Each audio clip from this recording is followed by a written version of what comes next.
All right, there you go. All right, so I'm going to introduce my guest here direct from Germany. And I'll tell you a little bit about how I got to know Anne. Her name is Anne-Marie Ackerman. Is that a good pronunciation or? Yeah. Yep. Close enough, huh?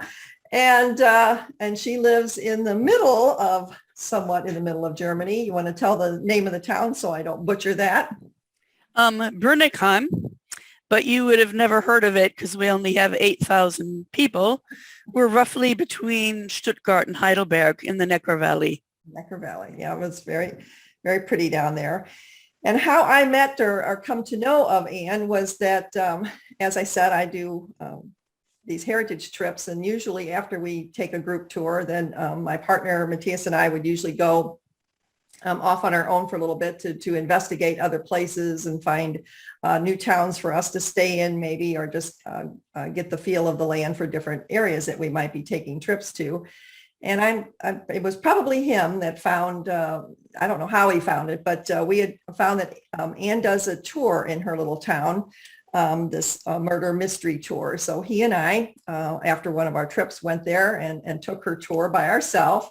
And was one of our most fun days. We had a really good time, and I'm going to not go into great detail now. I'm going to let her tell you a little bit more about that. So that's how I met her, and since then I've taken several groups on her tours when we're there.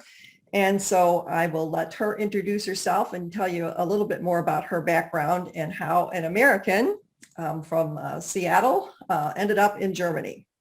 So. Well, that's my philosophy. A little bit of a mystery makes history a lot more interesting.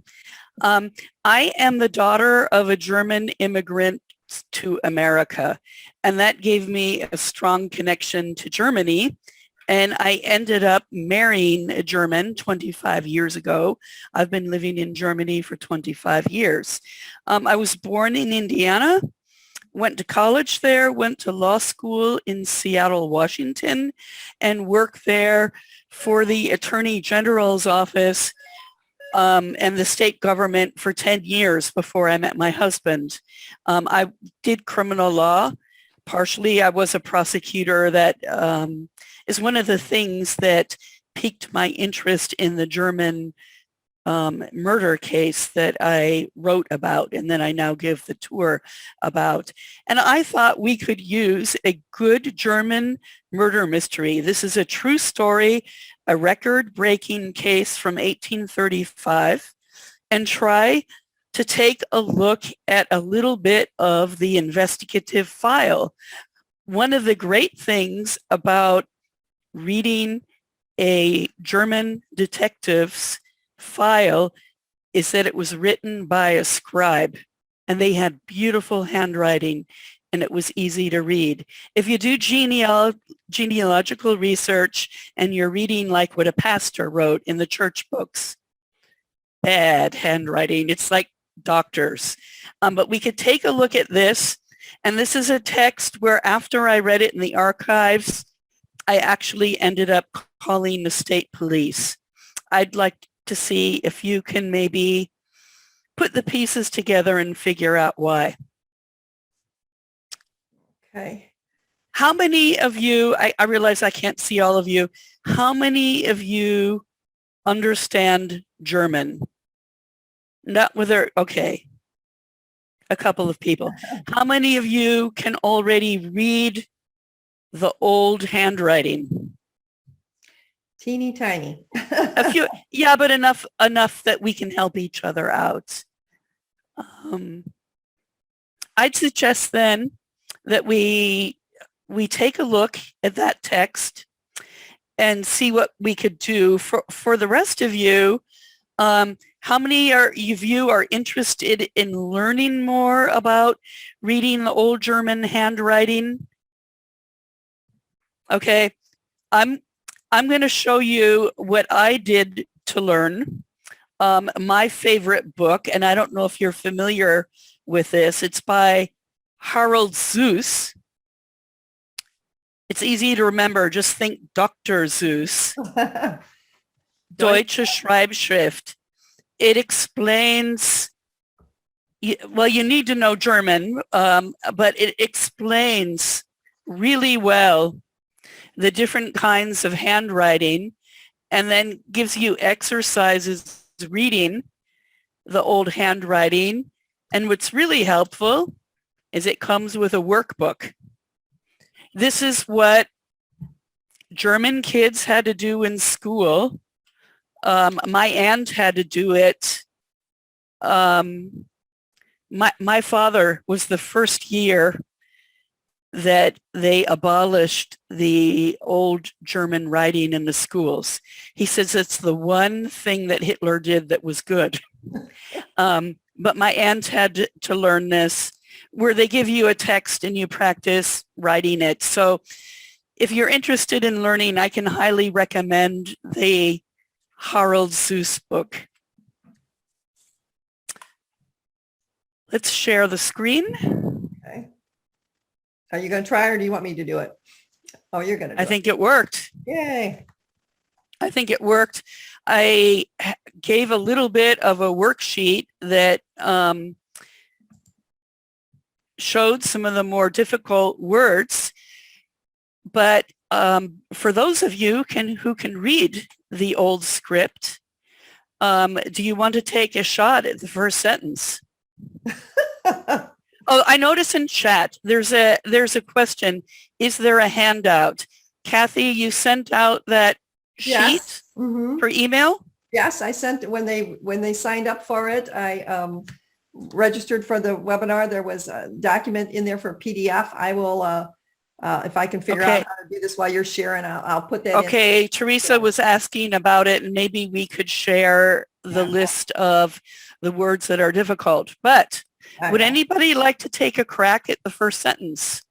And we could talk about it. I'm sorry to say not. I already gave you, you'll have to turn off your microphone to talk, but I already gave you the first word. Here, Cheryl, you want me to read it, or Cheryl. does somebody else have their hand up? if somebody has their hand up, who's talking? Because I I can't am. see all of you. I am right here. I can't see all of you the way the screen Say is. your name. Yeah, I'm Josephine. Did somebody else also offer to read it? No, you go ahead, Josephine. Josephine, Alright. give it a crack. Hierauf werden urkundlich einige Schüsse und den trägliche Gewehr, and I didn't get that next word, und zwar mit Posten und Schroten. And what is the word I didn't get? Very, very good. I'm impressed. Me too. The first word, On line 3. hierauf No, first. werden urkundlich einige Schüsse aus. Not un. Oh. That funny thing is an S. Okay. Aus den fraglichen Gewehr Golten. Golden. And was heißt Yeah, Golden? that means Schüsse Golten, to shoot the rifle. Okay. Und zwar mit Posten und Schroten. And I'll do this now in English. Thereupon, for the purposes of the investigation, shots were fired from the suspect rifle and with buckshot and birdshot. Is Kathy still with us? Yes, I am. Mhm. Oh, okay. Yeah, I'm trying to. When I get, I'll have to wait for a few minutes before I can grab that document from my screen. Okay. I gave a little bit of background about this case in the handout. The mayor has been murdered in 1835, and in the autopsy, they found buckshot and birdshot in the body, and the investigator found funny scratches on the buckshot. He talked to a gunsmith who said that can only come from the rifling in a rifle. And it wasn't any normal rifle. It was a very rare rifle with hair thin rifling. So it was a super lead. The investigator knows that he's looking for a rare rifle. He collected all the rifles in town, 48 of them, and only one had this kind of rare rifling.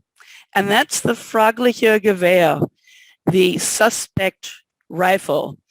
So the investigator came up with the idea to take this suspect rifle, fill it with buckshot and birdshot, like what was in the victim's body, and to shoot it.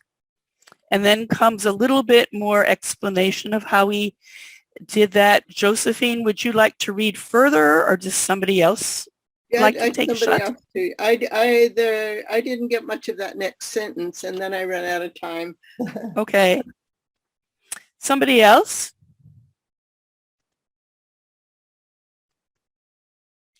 You can either raise your hand or just unmute yourself.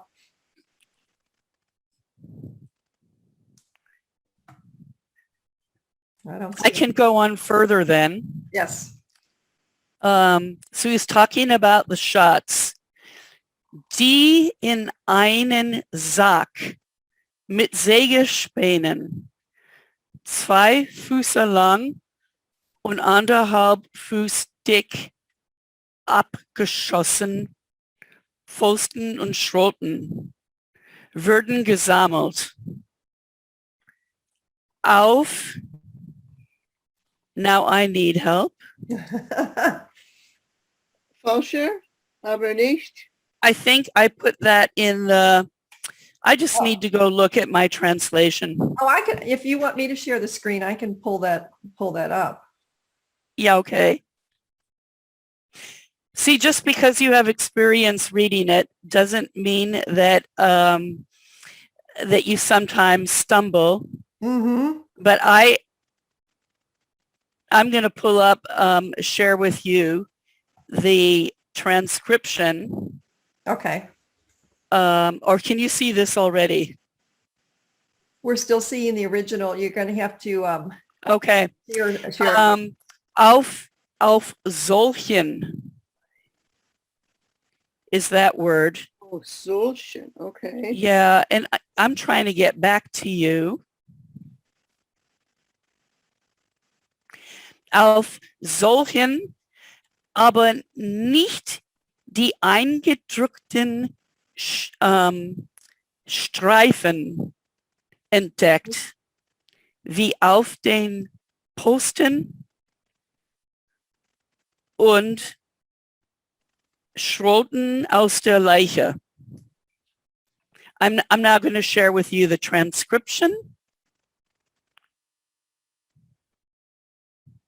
Yeah, you just have to reshare.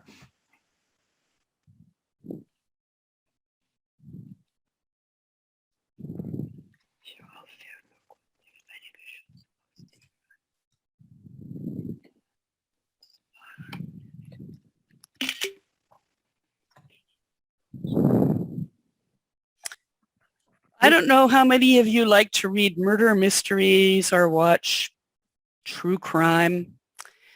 Do you recognize what the German detective is doing here? Well, you mean Mary is sort of nodding her head. narrowing down the, or he's kind of doing, well, I'm not going to say anything because I know, so somebody else guess. He's doing a forensic check of the gun. Exactly, Mary. I recognize that right away because I used to work as a prosecutor. Forensic ballistics. Police today can take a bullet out of a body and it has these scratches or stripes on it that come from the rifling in a rifle or a pistol. Those are called striations. And they do test shooting in the laboratory, and then they can compare the bullet from the body with the bullet from the test shooting from the suspect weapon. And they look at it in a comparison microscope and they can tell if it was the same gun. That's called forensic ballistics.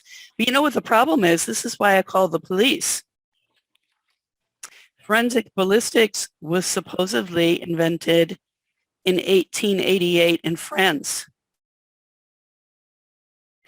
So here I found suddenly in the German archives, black on white, a description of a German detective using it in 1835, more than 50 years earlier. That would rewrite history. This is what happened when I called the police. I got invited into the laboratory. The German state police was so fascinated because this would mean Germany invented the forensic ballistics, not France. And we tried to recreate the conditions of the murder in the laboratory. To date, they don't shoot in Sägespäne or sawdust. They use a different medium. Does anybody know what the police use now when they do test shooting? Water. Or Jello. You are right. I'm going to share a picture. This is from the German State Police Lab.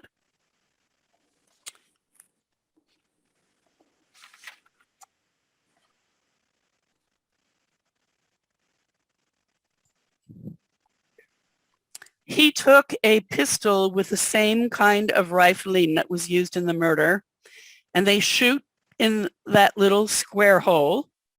And I'm going to show you what the tank looks like. This was fun. This was like the archives led me to the police labs. And this is what the tank looks like. This is him fishing. Yep, you have to change every time unless you've got. Yeah, I'm doing it. Fishing the buckshot and birdshot out of the bottom of the tank. Water's cheap. It slows down the ammunition, and then it's easy to find afterwards. So Mary, you're exactly right. Wow. He came to the conclusion that what the detective wrote, that really was possible to do that in 1835. So we now claim in our town that we invented forensic ballistics, not France. I think in German they call that Tor gegen Frankreich. What did France have to say about this? They haven't responded yet. Not surprising. Oh, interesting. So, yeah.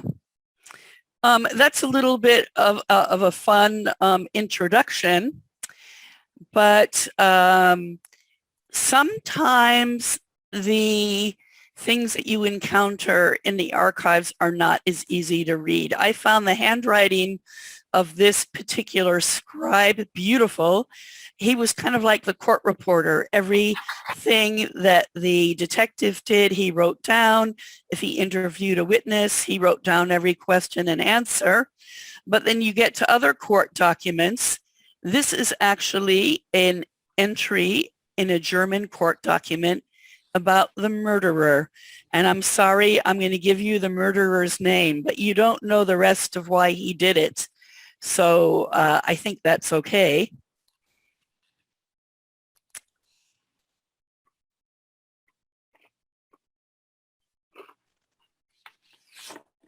I think you will see that is much harder to read because it wasn't a professional scribe writing it. Or it was, they didn't care about it being Neat. easy to read. Yeah. Anyway, we have the murderer's name. Does anybody want to give a crack at that?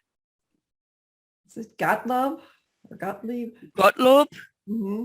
last name? F-U-G-A-U? It's an R. It's an R. R. Okay. Hugerberg. Rub. Gottlob Rube, and then they have his profession. They often do that. They list the name, and then after that comes the profession. Can anybody read that? 9. Jäger, it's usually Bursche. It just says Jäger Bursch. Jäger Bursche is someone in training to become a hunter. Hunter, yeah.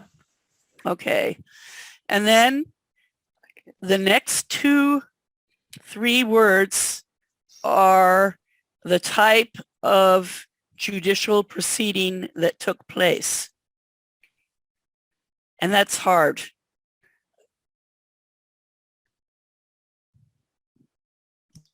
It's a Zahlung Unfähigkeitserklärung. Bankruptcy. Bankruptcy. Bankruptcy. Zahlung, which is to pay. Mhm. Unfähigkeit, which means inability. Mhm. And then Erklärung is like an announcement of his inability to pay. Bankruptcy. That actually led later to the murder. Oh, okay. I thought this was his document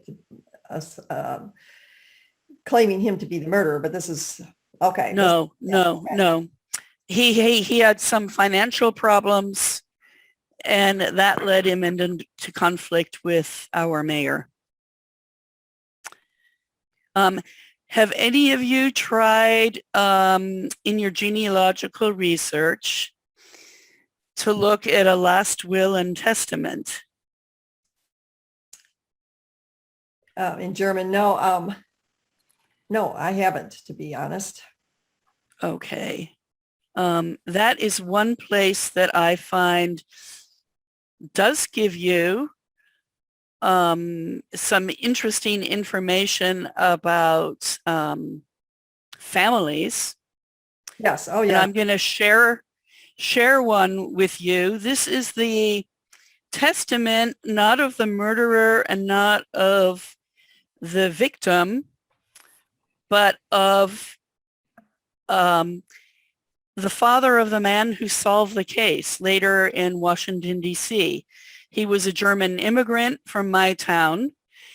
And in order to find something out about his life, I turned to the father's last will and testament that actually gives a lot of information. This last will and testament is probably about 20 pages long.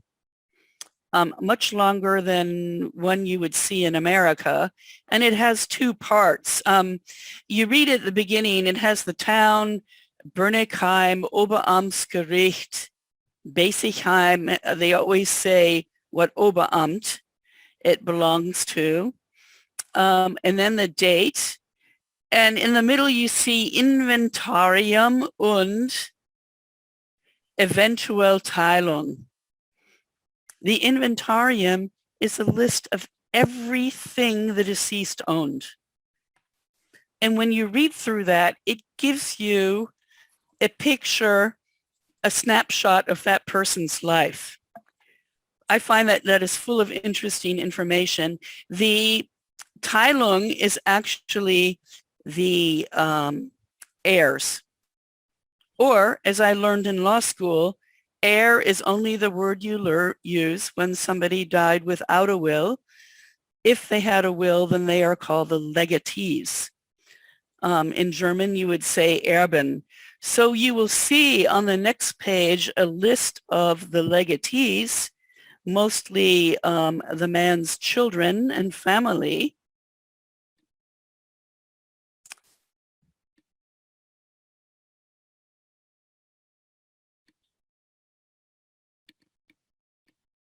Should be shared now. Yes. There's a list here of his wife was listed above, and then each of the children. That can be of some use for genealogy. But what I find even more fascinating is that little snapshot into the person's life. This is the first page of the inventory.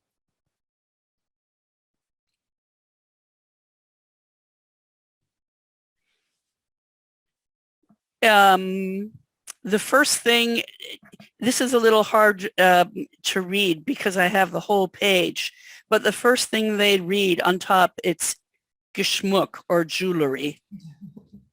Okay, just one thing. They didn't have much jewelry. The next thing that's listed, Bücher.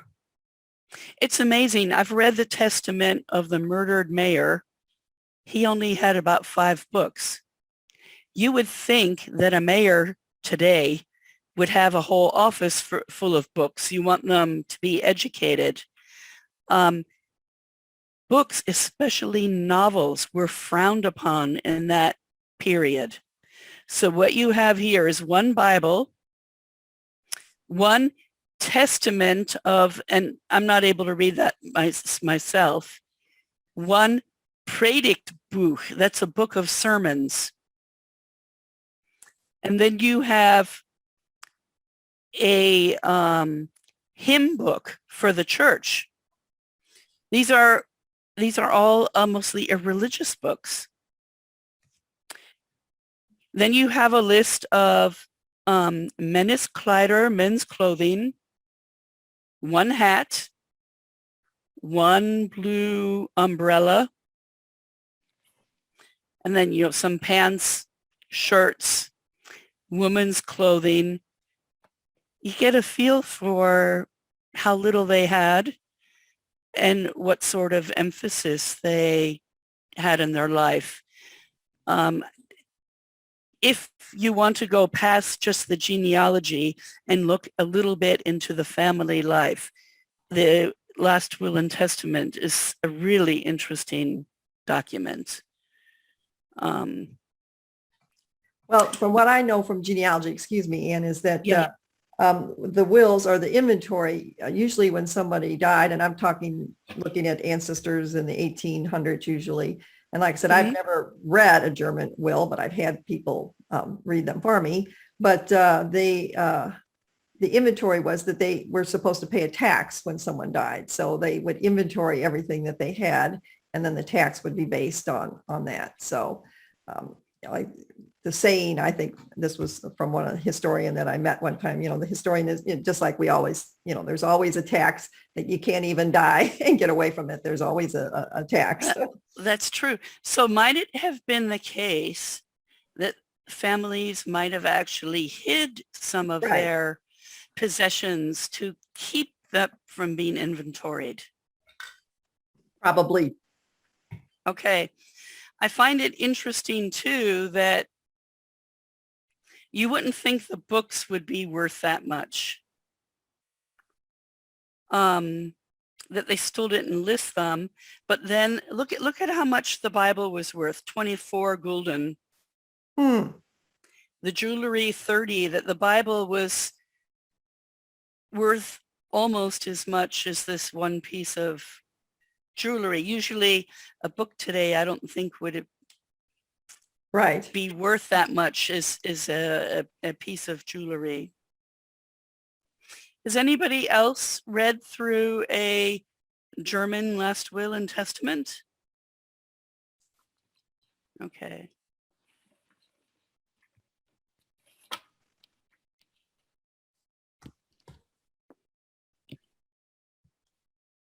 That is, I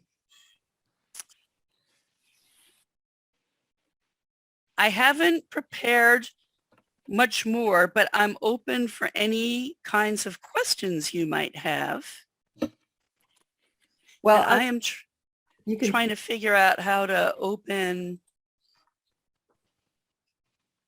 Okay, to see you all again. Okay, I got you all again. stop sharing. I thought I did, but oh, there we go. There we go.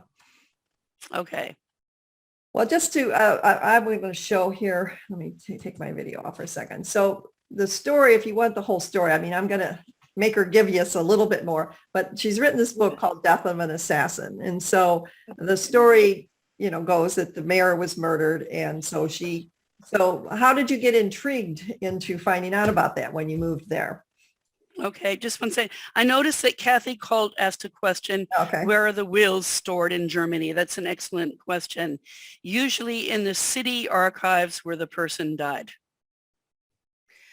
There are things like the murder investigation that is stored in the state archives, but the wills usually in the city archives.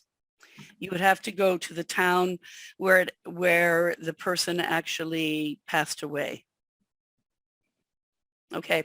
How I discovered the murder case, I have been a bird watcher ever since I was a little kid. And we joined our town's historical society in Germany. And I offered the head of his society that I could write an article for our journal on the history of Bernigheim's bird life.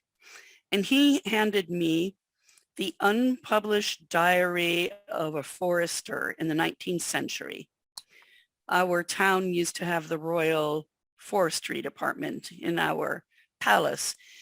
And he said the forester must have mentioned birds somewhere in his diary.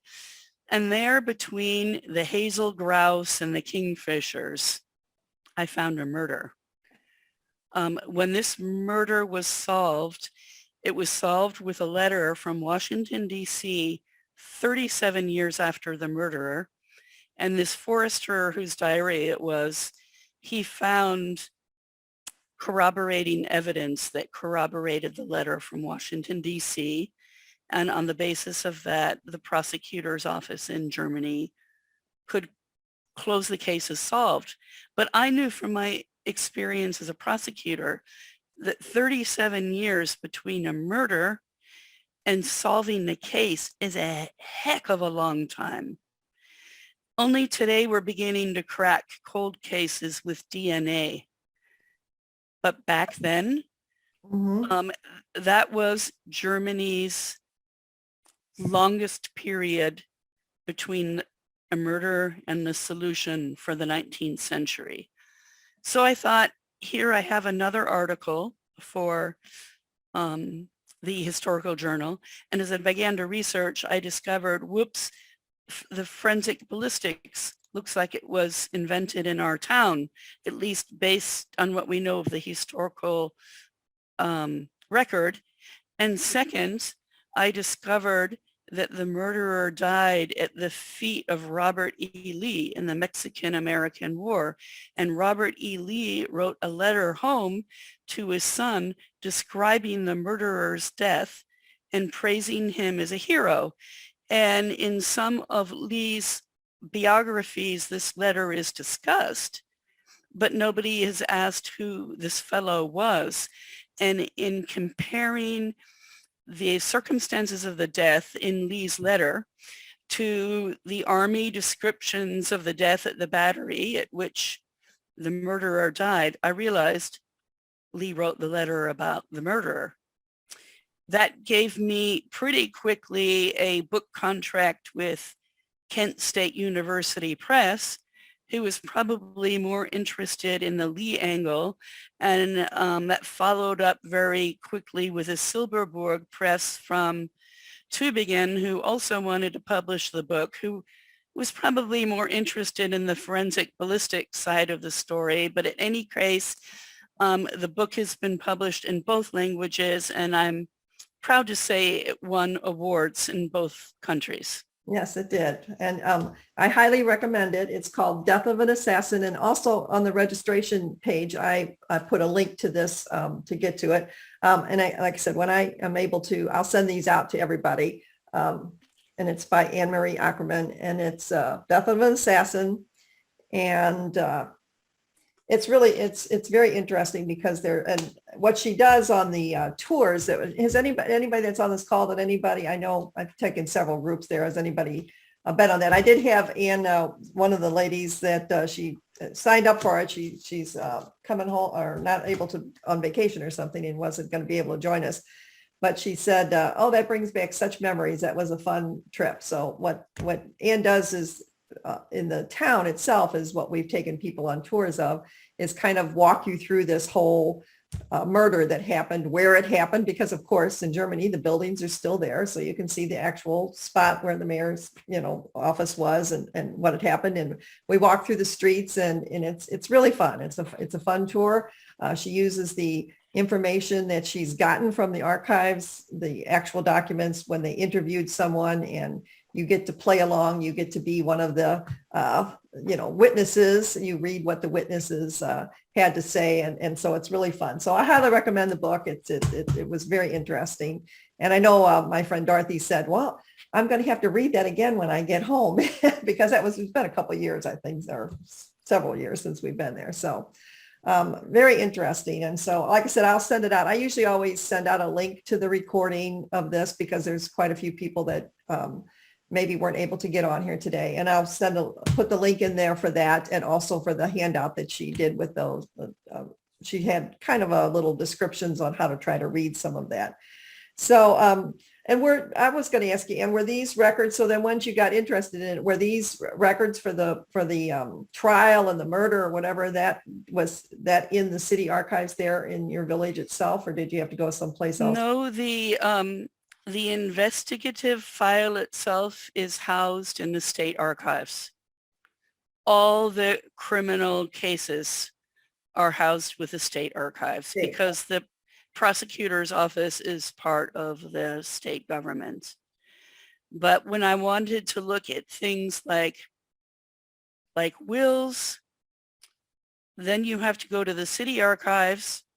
If I wanted to look at, I didn't have to do too much of that with this book, but to look at who was the parent of whom, a little bit of genealogical research, then I had to go to the church books. Mm-hmm. So I described a little bit about the murderer's life. He was the son of the school principal, who was the son of the mayor. It came from a respectable family. Those are the kind of things that you get from the church archives. And I had a pastor who was helpful. And some of the pastors have already transcribed the church books. They make them available to the public, provided that they are at least 70 years old because of data protection. There is also a service in Baden-Württemberg called Archeon. I don't know if you're familiar with it. You have to pay. Yes. But you can get into the original church archives, but that's the original handwriting. In our town, we had a volunteer who transcribed it all into regular handwriting. And we just need to contact the church and they give it to you in regular German. Oh, well, no, we're all familiar with that. Okay. Because for genealogy, that's the first thing you go to is church books, and Archeon is for the Protestant records, and we all know Matricula is another site that you can find Catholic church records on there. So yeah, we're all a little bit familiar with trying to read that. But we had some questions. Now, the only thing, ladies and gentlemen, we don't want to give the whole story away because, she wrote a book about it. So how did the I will answer some of these questions. Yeah. So, Anne-Marie Kay asked, how does the bankruptcy relate to the murder? He was in trouble financially. He wanted a job that he didn't get, and he blamed the mayor for that, and was so mad he shot the mayor. Was he prosecuted? No, he died as a war hero in the Mexican-American War in Veracruz at Robert E. Lee's feet, which made for a more interesting story. How did he get to America? He fled to Philadelphia 6 months after the murder. In 1835, there were no ships, passenger ships, that ran in the winter. It was too stormy. It wasn't safe. And he did what Germans call a Schwarze Auswanderung. He emigrated illegally. Dark of the night. Usually you have to give up the first step is you have to go to your German town and give up your rights as a citizen and petition for the right to emigrate. Then you're given sort of like a passport, the permission to travel overseas. Some people did not bother to do that. There is a little bit of academic literature about that in the US, that the people who did not do it, they tended to either be poor or they tended to be criminals. They didn't want to get caught. When the prosecutor reopened the case in 1872, he asked the mayor of the town where the murderer came from. It was a different town. And the mayor said this guy just suddenly disappeared. And the next thing we heard, he was in Philadelphia. There is no record of him on the passenger ship because he probably used a false name, Mhm. falsified records. And there are a number of criminals who have immigrated that way. You're probably aware, if you want the immigration records, they are usually, at least in Württemberg, they're in the state archives. Even though they had to petition with the city, and the city may have some records, a lot of that has been transferred to the state. But I wanted to give you a tip. My experience with the state archive is if you walk in and speak with an American accent, you get a negative reaction. They, I think they feel a little bit inundated by the sudden surge of interest in genealogy among Americans. And I don't think it was very professional, but what the archivist said to me is, oh, you're another American wanting to research your family, right? And I said, no, I'm with the Historical Society in Bernigheim, and I'm researching an article for our journal on a murder. Oh, okay. Well, then she was really enthusiastic. I'm going to suggest if you go into an archive to do some research on your family, if there's a way you could describe it so it's not genealogy, if you might be writing a blog post about it or writing an article about, tell them that. Mhm. And if you do publish anything based on your writings, please give a copy of it to the archives. That's how the archives justify their funding, is the number of publications that are based on research done at those archives. They will appreciate that even if it's in English. Yeah, interesting. So that's my experience. If you can tie in your genealogical research to something that isn't just personal, you will get a more enthusiastic response from the archivist.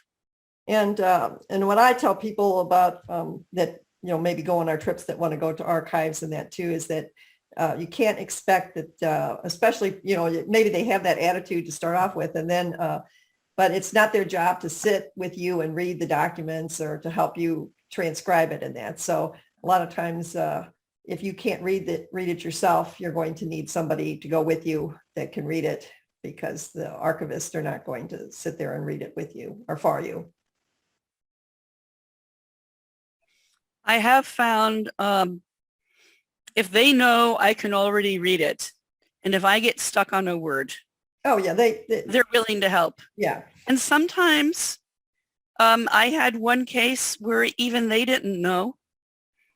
Mhm. I started off with our city archivist, who's really good. She didn't know. I was asked to put on a play based on this murder for our state archives. Every spring, because they house the criminal archives, every spring they take part in a book reading, a murder mystery thing, and the archive says, we will do the true stories. And I was going to do a play based on this murder, and there was just one word we couldn't decipher. And this is the head of the state archive said, no problem, I know which archivist to give this to. And she had to throw up her hands.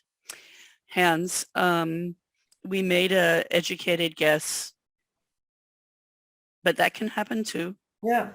Well, sometimes don't you think that there's words that, were used in years gone by, but are not used anymore? So people, I know I had done one of these webinars with a man that was researching his Italian roots, and his ancestor, or his father, as a matter of fact, came over as a young boy in the 1900s and with his parents, and they taught him Italian.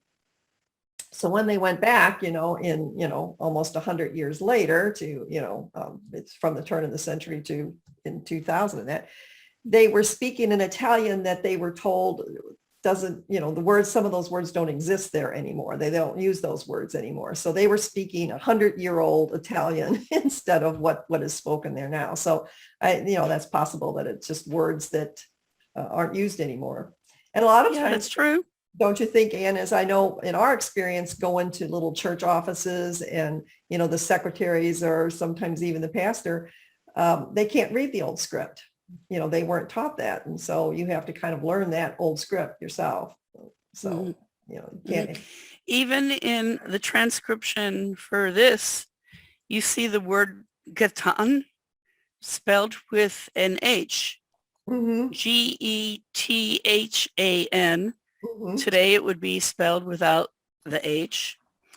And I noticed in the descriptions in the investigative file, instead of using the word run, they said springen, which today would mean jump. Yeah, he jumped around. No, yeah. Ich bin zum Haus gesprungen. You wouldn't say I jumped to the house, but the meanings of the words Right. change as well. Carol Townsend had a question. Was a murderer actually the owner of the rifle that was tested? No. Otherwise, it would have been an easy end to the case. The murder weapon was never found, and if I was the murderer, I would have buried it in the woods somewhere. Yeah. He probably got rid of it on his way out of town somewhere. I had something else I was going to say. Oh, I was going to ask you about ancestry, but Teresa Beckham, I will answer your question in just a minute. She said that to me directly. So other kinds of documents that you might have come across, I know you were talking about wills and that. So what about local court cases that, I've come across things that you tend to think that, people suing each other. That's just more of a modern thing. But I've been there and seen documents that, were in the 1600s and the 1700s and that, where people were suing each other over all the types of things that we sue each other over now. But are those court records like that? Where would those be? They would either be in the state archives or the city archives, depending on the courts. And the court systems have changed over the years. They used to have an orphan court to decide where orphans would live after parents died. Smaller city courts to deal with smaller things. But if you dealt with a crime like a murder, in 1835, it was the Criminal Senate in Esslingen who decided the cases. In 1870, Württemberg switched to the prosecutor office system, the Staatsanwalt, which is a system they're still using today. But those would be, the bigger ones would be in the state archives, and the state archives do have an online search function. So you can search to see what's there. If you go to a well-organized city archive, and I'm going to show you what we have here. The city archive in Bernigheim published this thick book that's a list of everything it has. I don't know if you can, with a description. And they call that Findbuch. And it would help to ask for the Findbuch and to go through that to see if it has what you're looking for. Sometimes it will even have a short description of the case. Well, as in preparation for this a little bit, I was trying to, and it made me think I might have to do a topic on this too. So another book that I can recommend, it's probably in a genealogy library. I bought this at a conference many years ago. It's called Ancestors in German Archives by Raymond Wright. And it's very interesting. It's how the archive system in Germany is set up. And it lists all the federal, where the federal archives are, and what kind of holdings that they would have. And then it goes by each different state and, the state archives. And so some of the things that they talk about that are in different, you talk about these Findbuchs, the finding aids, published guides or descriptions of the collections. Now, what I was thinking, what I would, maybe try to do is, because it's going to help if you know the German word for it. Most of the time it says in here that sometimes they have a translation of it. But if you're looking for an immigration record, you're most likely going to be looking for the word Auswanderer. I was reading in here about people who left illegally without a passport or immigration permit were often identified by the local police, who sent out warrants. And then there's a German word for what this warrant is, and I can't pronounce it, but Hauptbefehl, something like that. And list of fugitives to European port authorities. And so sometimes those records are in local in the immigration records, if they would have been sent out, that they were looking for somebody. I've also heard that, if they left before their military service, because that was another big reason why young men, over 50% of the men of military age left, was because they didn't want to, be drafted or whatever. And so when it came time, they would have been on their list that when they became of age to be drafted, and then they found out that they were gone. So sometimes they, then they would make maybe a police report or something to find out if they could find this person. So what I was thinking, I would do this. So they have immigration records, they have records, church archives, civil registrations of births, marriages, and deaths. Another one, and I'm sure you probably know about the civil registration of residence. So when most German states require that local police register all residents as they moved into a community. And I mean, we kind of have the same thing. When you move to a new area, you have to register so that you can vote or that. But right, and if Matthias always told me, it's more. If you move across the street, we have to go to the Rathaus within like 10 days of moving, or 2 weeks of moving there, and let them know that we moved. It's not like anything in the US. Yeah. Mm-hmm.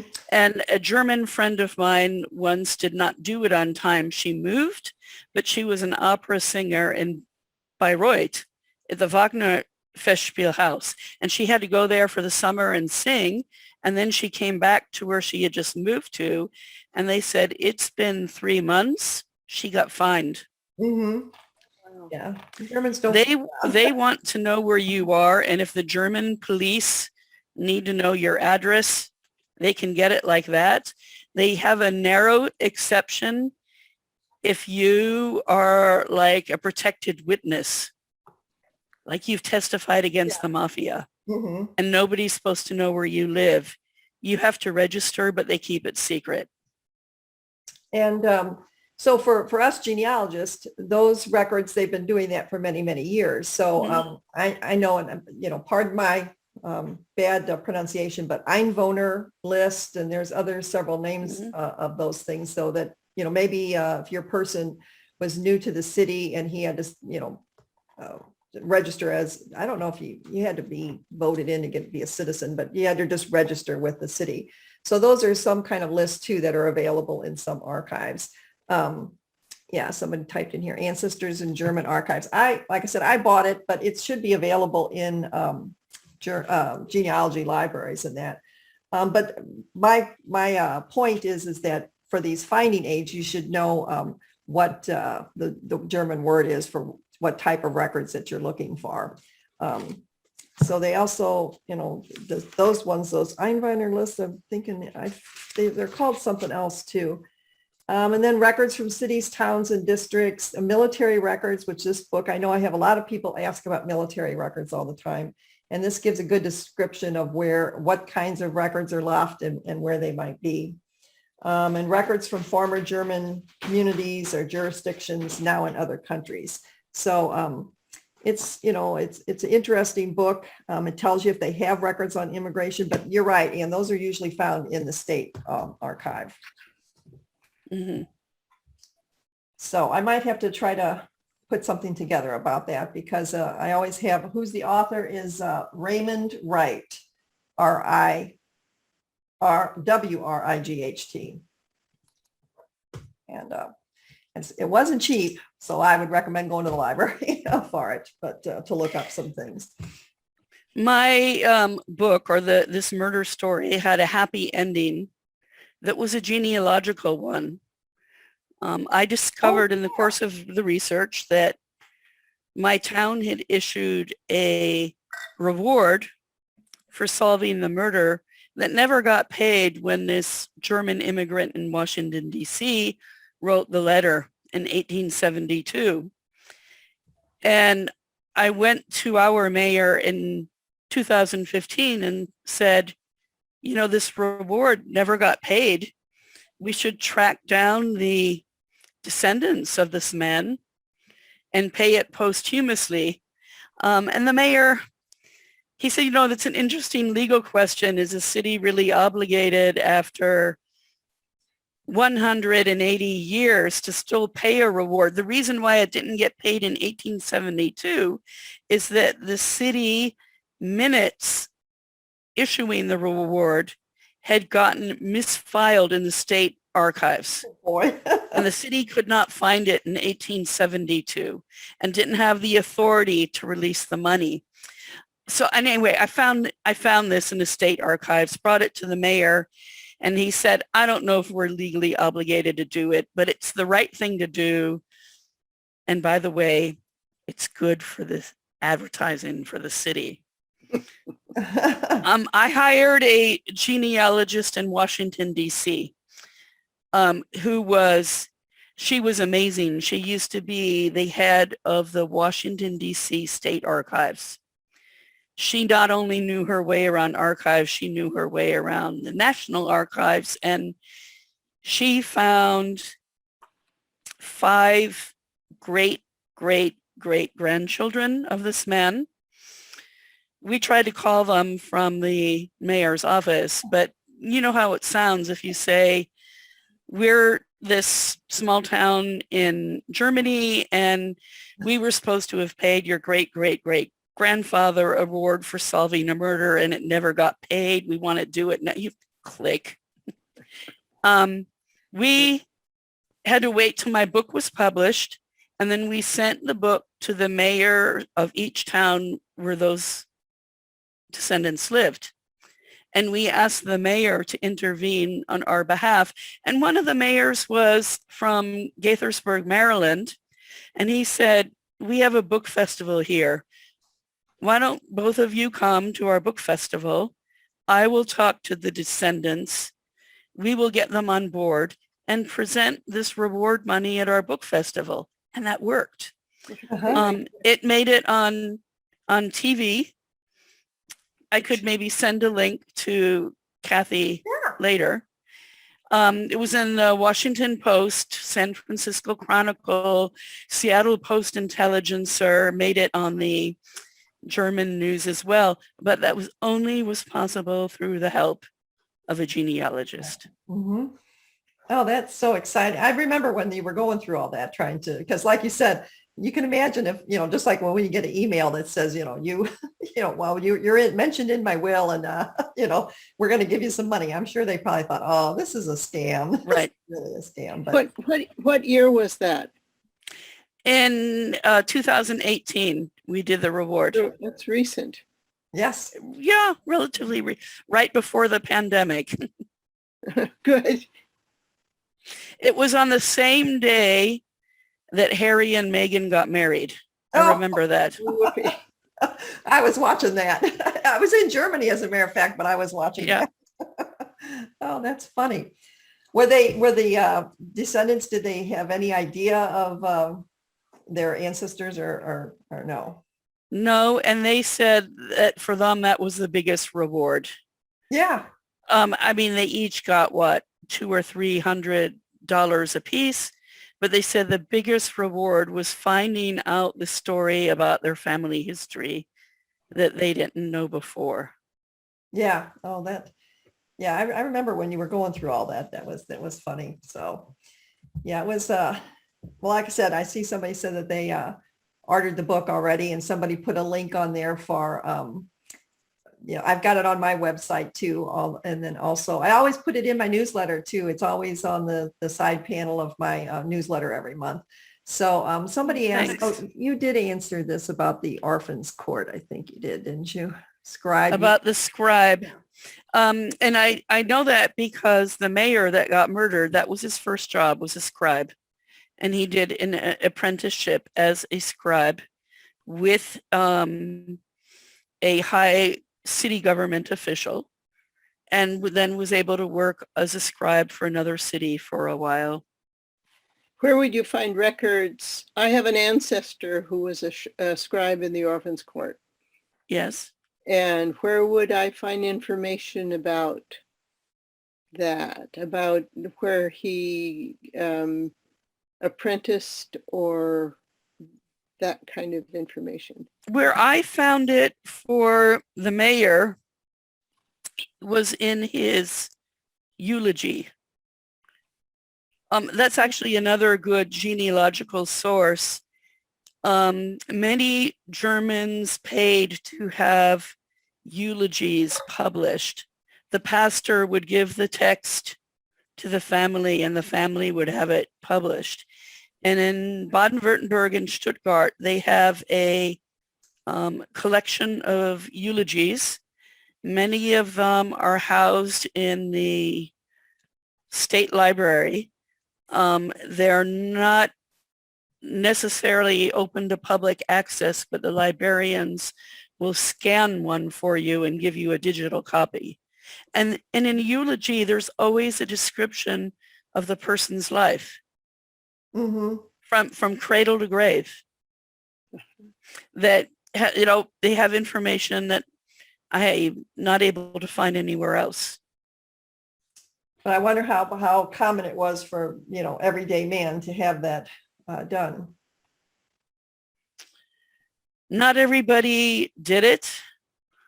The mayor was important enough Mm-hmm. to have it done. I found one for the investigator, the detective. Huh. Interesting. But it's worth taking Yeah. a look. Yeah, I think I did a little bit of research on that. I do a talk on death records and traditions and customs, and I thought I read something about some eulogies and how you can find them. I'll have to look at that again, see where If you can find it, shoot me an email. I will. And I can see if I can at least find a link to the ones in Stuttgart. Uh-huh. But otherwise, I think work records at that level, like apprenticeships, I wouldn't expect them to be preserved. And one of the problems is a lot was destroyed in the wars. And I'm not just talking about the 30 Years' War, in World War II.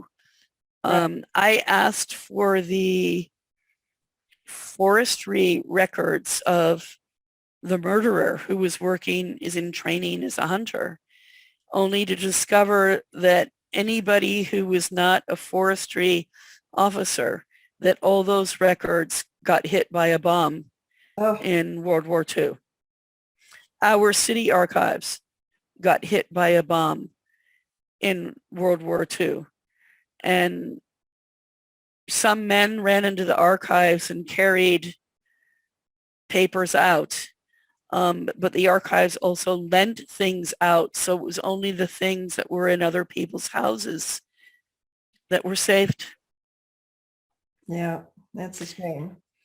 We have so many, or at least they tell us this, burnt courthouses that, that has happened over the centuries, that things burn and are lost. But that's history. Just Or to give another important piece of American history, I'm forgetting his name at the moment, but when Abraham Lincoln was assassinated, there was an army major sitting on the balcony with him with his fiancée. Yeah. Major, does anybody know his name? He married his fiancée and they moved to Germany. They lived in Germany. In Germany, he went insane. It's speculated that it had to do with the guilt of not being able to save the president, and he ended up murdering his wife. Oh my. That There's another book. murder case took place in Germany. It was in the American and German papers, and a couple of people have wanted to write a book about that and wanted to get a hold of the court transcript. Unfortunately, that burned during the war. Oh. So the only thing that's available are the newspaper descriptions of the trial. Mhm. The court put him in a mental institution and he lived there for the rest of his life. He died there in Germany. Huh. That, oh man, that would have been a good book, wouldn't it? Well, there is a book out about him, but like I said, you don't have the trial, so you don't of the murder trial. You don't have all the details that, and the investigation, all Right. bombed, all gone. Oh boy. And now speaking of those scribes, would they, have to sit there and write down as people were speaking? I mean, wasn't that, Yeah. they had to write Mhm. really fast and our people had to talk really slow? The interrogations or questioning that the detective did in this murder case, every question is numbered and written out word for word, every answer word for word. Oh, wow. And the scribe wrote so beautifully. I'm sure at times he had to tell the people to slow down. Hmm. But usually you can read the handwriting. This scribe was so good. And I don't know if whoever asked about, who was asked that about the, your person was a scribe in the orphans court. Was that Josephine? Yes. About what year was that? Was it? I think he died in 1786. Okay. Because I'm not sure if that would have been considered any kind of a guild or anything, because there are some guild records, you usually Right. would have been a locally where you were apprenticed to somebody and those kind of records, but you'd have to know where, I don't know if that particular occupation was in a guild or not. So it would be a good question. That's where I thought I would look. This man, I have my great-great-grandfather's marriage packet, and this describes his grandfather, who was the scribe in the orphans court in the town of Courcelles, which was burned out by the French in 1794. Oh, This is boy. about a 5-page letter that finally describes that it was the death register for the Burgers and Advocaten that was burned, not my great-great-great-grandfather. Oh. But they did determine by witnesses that he had died earlier, but it goes to great length to describe this, and it was the death register that burned in Ah, and the town. yeah. So, I wonder if it might be possible to get some of the same information by looking at the cemetery records. They may not have the exact date of death, but they might have the dates that the people were buried, which would be relatively close. And where do they keep those records? I would think the city. The city? I know that our city has records of the cemetery and of who is buried where. but that's recent. That's more recent. In the olden days, you mostly got it from the church books of when they died and when they were buried. So when they I don't know. when they reuse grave sites in Germany after 25 years or so, are there records on who all are buried there? There are now. Uh-huh. But Oh, I know. Kathy raised an interesting question. I don't know how well they were kept for Now they usually, centuries back. it was mostly, you're going to look in the death registers of church books because they would usually tell when they died, and then they would say when they were buried in those too. And in some cases, the pastor would go back, like maybe, like you said, maybe the death register part got burned, but in some cases, the pastor would go back to the baptismal record of the person and he put a little cross by his name and put the date of when he died in there too.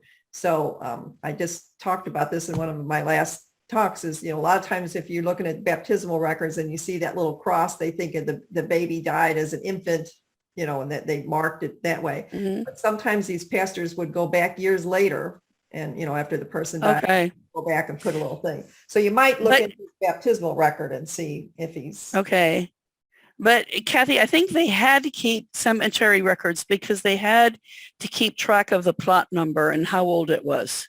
well, yeah, that's How would what, they know when the 25 years was coming up? well, that's what, yeah, like I said, I've never seen. And I don't think the death books in the church registered the plot number in the cemetery. Well, maybe there's, I've never seen any separate books for in these old years. So I don't know. Now Okay. I would imagine that, of course they do, and I don't know how long they've been doing that, maybe the past 100 years or something, who knows? But I'm talking about things in the 17 and 1800s.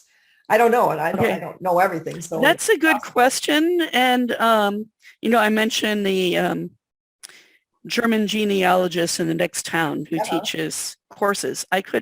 That would be a good question for him. ask him and I think he would know. Yeah.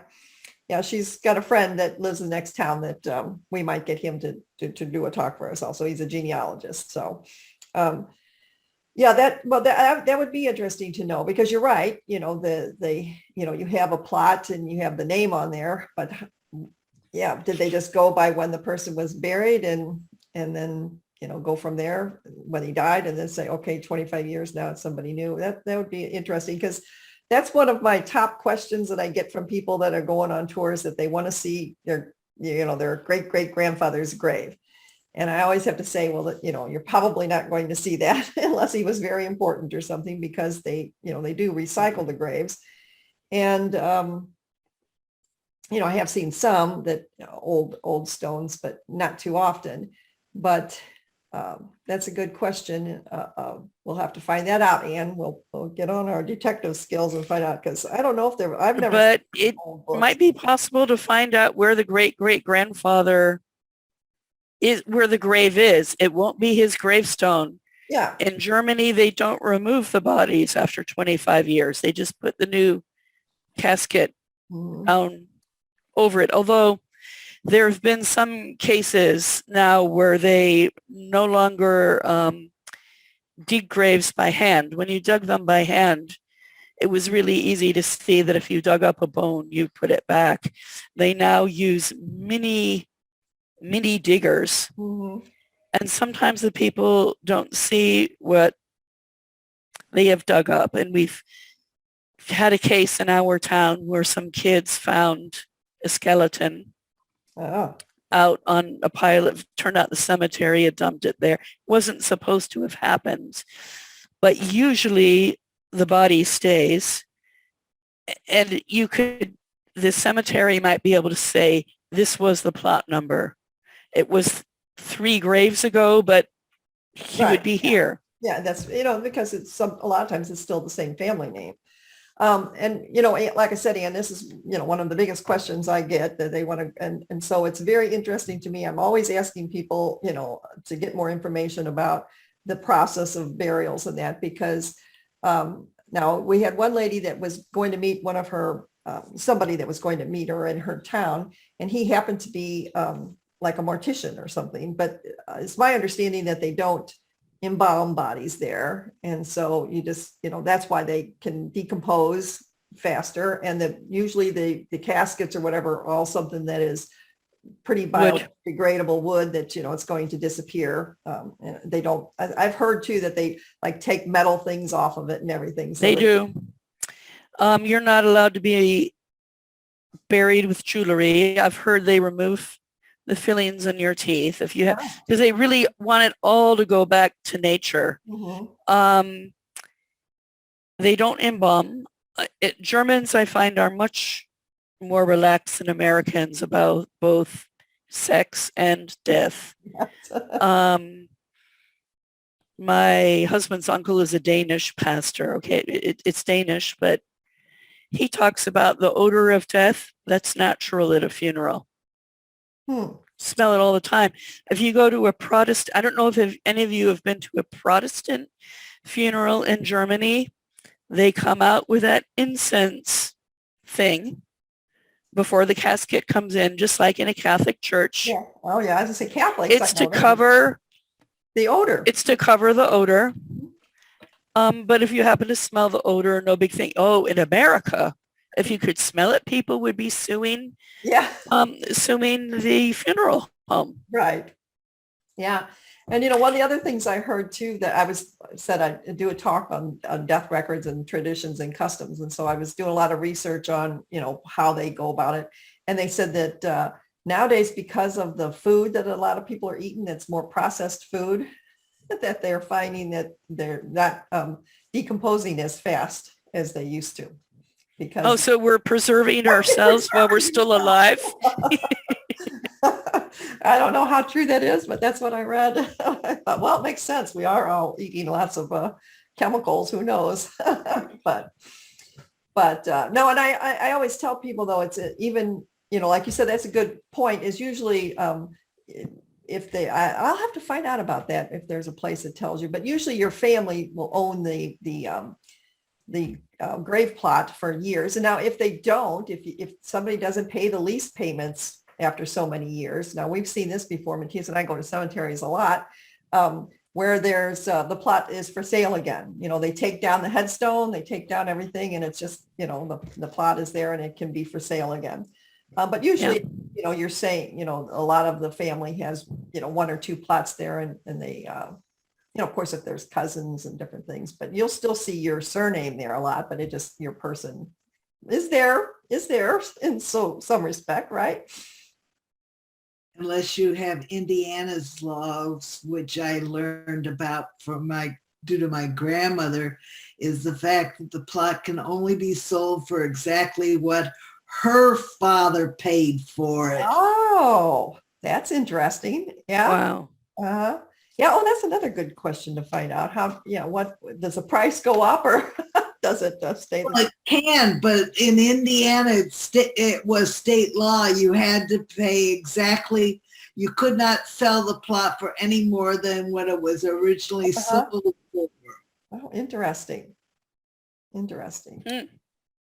But I always tell people it's nice to go visit one, because German cemeteries are just beautiful. They plant flowers on the plots, live flowers, and always usually see somebody there tending to the graves, and they have buckets and a spigot there so that you can water your flowers. And in different areas of Germany, they have different ways that they do it. Up in Mecklenburg, there's all these little rakes are hanging in the cemeteries, because they have, Mary Schuster was on the Mecklenburg tour. And so they have all these little, they rake all around the plot of it. So you felt really bad if you stepped in this, freshly raked plot. But it's true. German cemeteries are so much more beautiful than American ones. When I first moved here, I thought the idea of reusing graves, I was turned off, but I've come to change my mind, because the cemetery is so well upkept. And my German relatives, when they visit America and they see a cemetery, they say, this is a golf course. Well, we have some in our St. Louis. They have a couple that were considered at one time like Victorian parks. That they were very taken care of it. People went there to picnic and different things. But no, and I've had the experience of bringing Germans to America that they're always astonished that at our graveyards. I don't know what they think about how the aesthetics of it, what it looks like, but they're amazed that the immigrant person is still there. His gravestone is still there. I took a lady from near Freiburg. She came over she had people that had immigrated to St. Louis, and they were just amazed that those graves were still here. You think you keep them forever? Yes, we do. So, but yeah, We have more room. yes, yeah, definitely. But no, I always tell people we try to get them to go visit. And that usually, of course, they used to be around the churchyard in most cases, but now there's usually city cemeteries or something near to the church, but across the street or whatever. So. All right, well, let's see, what else did I have to ask you? You did kind of talk about protocol when you go into an archive.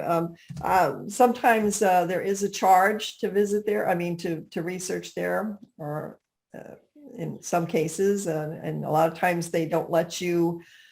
What was your case about making copies in that? Usually I've been one into Bavaria where, we couldn't take pictures of it. We couldn't scan anything. We could only look at the microfilm, and then we had to tell them what pages we wanted. And then I presented that at the desk, and then they were going to, now this was, quite a few years ago, but not 20 or 30 years ago, but I had to wait for them to send me a CD with the pictures on it. Well, I think what I have experienced today with our archives, I have to pay to get a membership card. This is for State Library, and this is for the State Archives. And then I'm allowed to go in when I show my pass. In our state archives, we're allowed to take pictures with a digital camera for private research only. I always ask though. Mm-hmm. But if I am going to publish it anywhere, they want to do the scan, and they'll do a really good high quality resolution scan. But I'll have to pay about 10 euros per picture. But I also kind of feel like that's money well spent to support an archive. Oh yeah, because we wouldn't have any of this if we have to help from their upkeep, definitely. But yeah, it depends on the archive. Like I said, at that time for Bavaria, I had to pay I don't know, it was kind of expensive. I want to say 5 euros or something per page. I think I had 9 or 10 pages that I had to get. But other ones, like I said, we take people to archives, and we usually try to ask about if there's any immigrant papers there. And so sometimes we'll get those when we take a group there. We've asked them to pull that ahead of time. And then usually they will scan it. And nowadays they'll, scan it to a jump drive or something for you. So you just have to pay a little bit. Some of it's only sometimes 50-cent euro or something, or $1 euro for the copies. It just depends. And then I would also really like to emphasize, if you do publish anything, please share it with the archives. Yeah. Because I think that is how they justify their government funding. They probably send a list of all the publications that people have done based on their archives to the state government each year. Mm-hmm. That's a way to support them.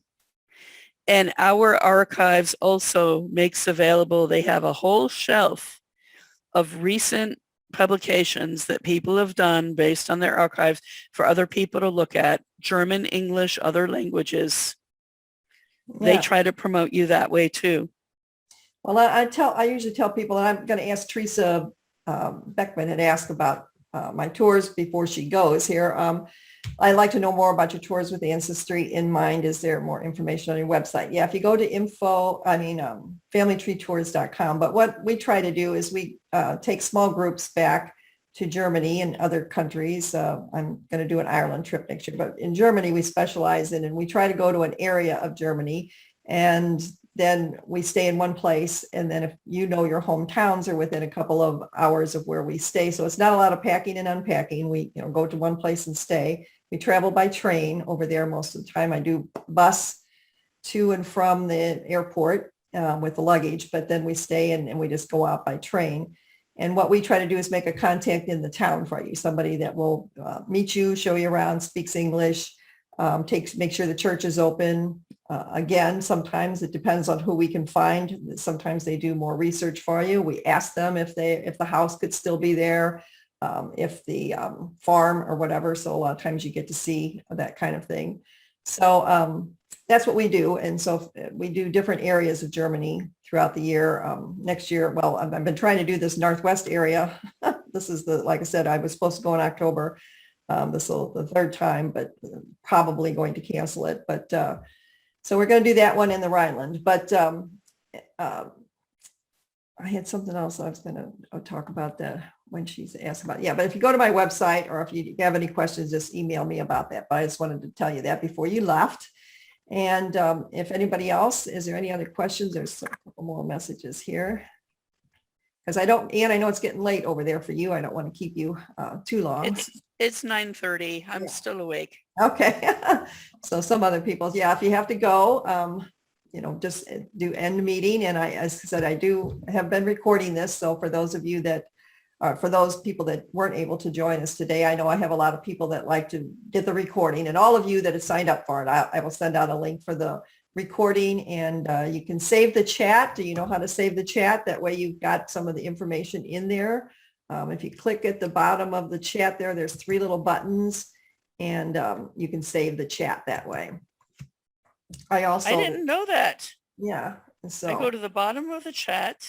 Go to the bottom of the chat, and there's like a smiley face there or something. And then there's 3 little dots next to it that say more. Oh, And you can save the chat. I just learned something from Honestly, you. that's good. If you learn one new thing on a webinar, that's what or even when I used to go to them live, I always used to think if I learned one new thing at this talk, then it was worth my time. So there you go. So anyway, if anybody else has any other questions, I hope you found the story interesting. And again, I like to recommend the book. It's really a good read. And, it's really interesting how it plays into to America too. So highly recommend that. And I sure hope that in the near future, I usually would probably do your tour when we do a Baden trip. We stay in Baden. If you do a tour with Kathy and you come to Bernigheim, I would love to host you. We will visit the actual crime scene. I will show you a few clues that we haven't talked about here, and then we'll try to retrace the escape route of the murderer. Mm-hmm. And I'll let you try to figure that out just based on the layout of the town. How would you escape if you had just done it? Good idea. Yes. We had fun. We usually do that on our last day when we're going back and we're on the bus, so we can get to your town easily. And we've done that several times, and I've heard lots of good feedback about it. It's a fun, interesting. It's nice to hear. Do you have locations in Württemberg that you visit?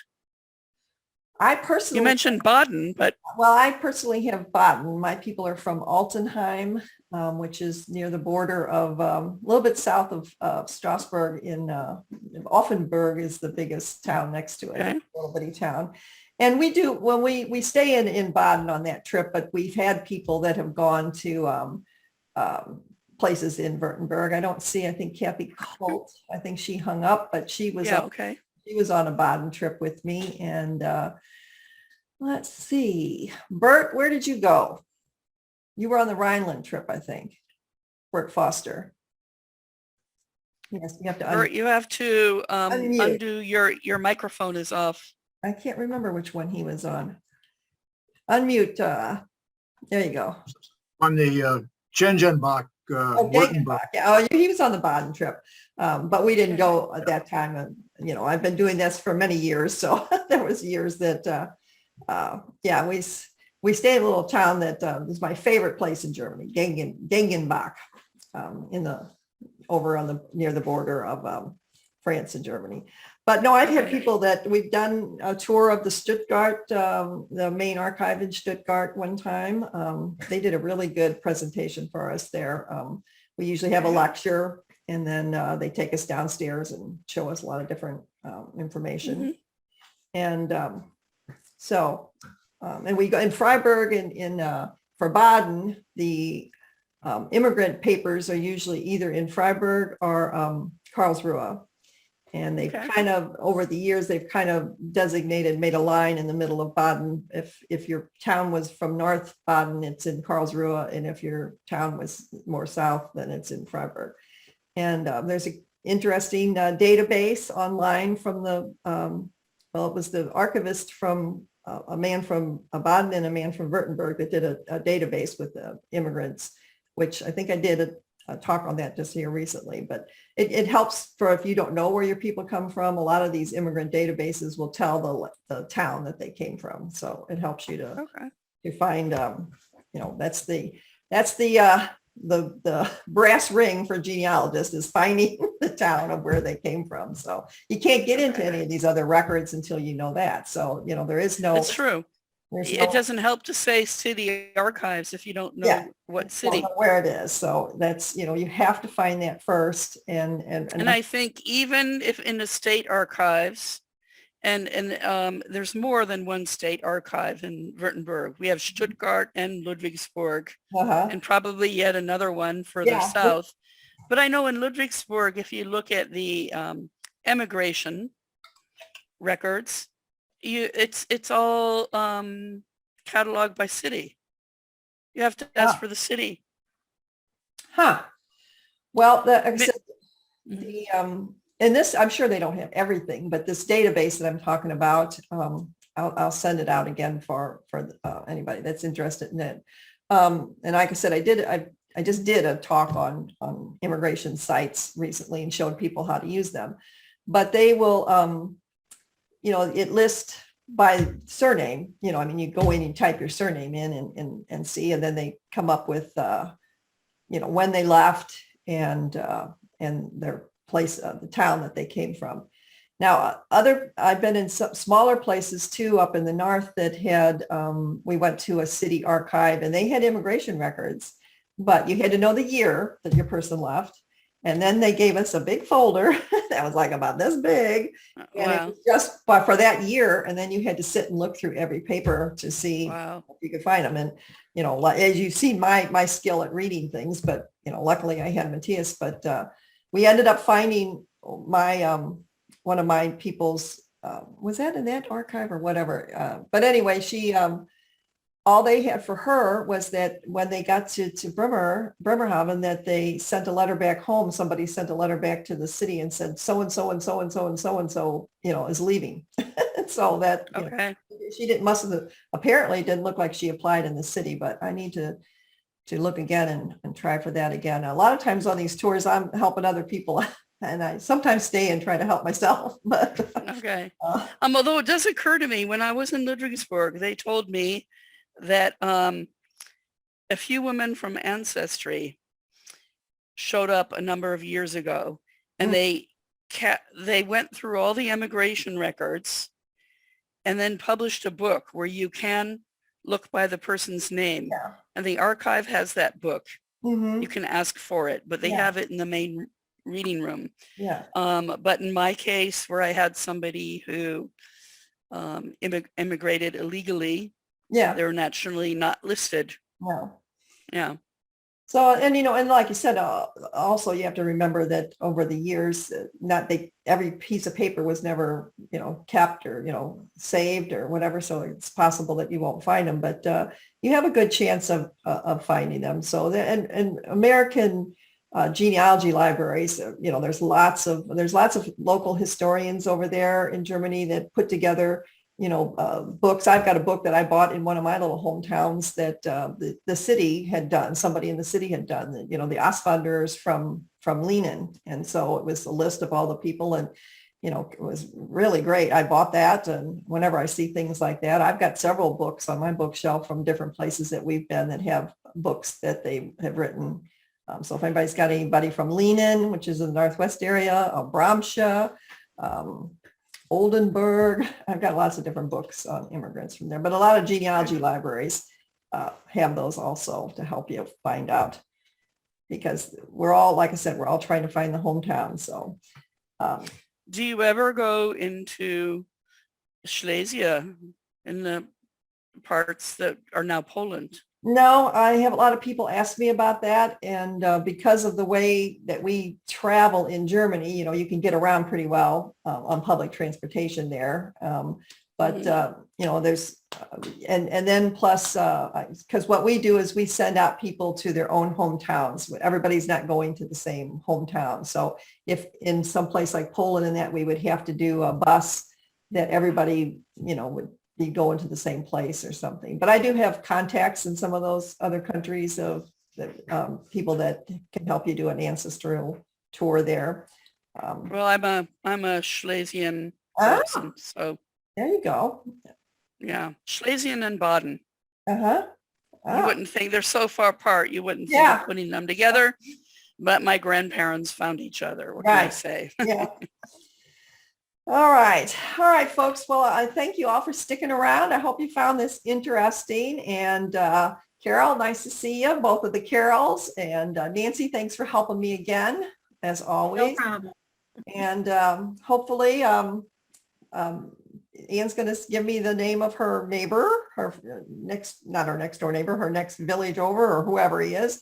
And so we'll hopefully get some more people from Germany. And I've got some other ideas coming up. And like I said, this archive books, I might have to try to work on that so we can talk about how best to use German archives sometimes. So, Anne, thank you so much. It was really You're great. very welcome. Thank you. Appreciate it so much. Ich habe mich gefreut Yes, you're my friend. und ich hoffe, dass ich die Chance bekomme, euch alle in Deutschland kennenzulernen. She hopes that we can all come to Deutschland. Me too. I'm having withdrawals, I think. This is the longest I haven't had my schnitzels or brats or all the good wine that they have there. Yeah. Oh, I miss it. Miss it. All right, everybody. Until next month, I'll be in touch. If you have any questions for me, just shoot me an email and I'll be sending out, I'll have to do a little bit. Oh, hi, Shar. I didn't see you on there. I'll have to do a little bit of editing on the video because it's long. So I'll cut some of it, not cut some, I just have to do a little bit of editing on it. And I'll send that link out to everybody within 24 hours. And then also if you save the chat, if not, I'll pull some of those things out of there and put them in there. So thank you all. Have a good evening or afternoon. Bye-bye. Good night. Wiedersehen. Guten Abend. All righty. Bye-bye.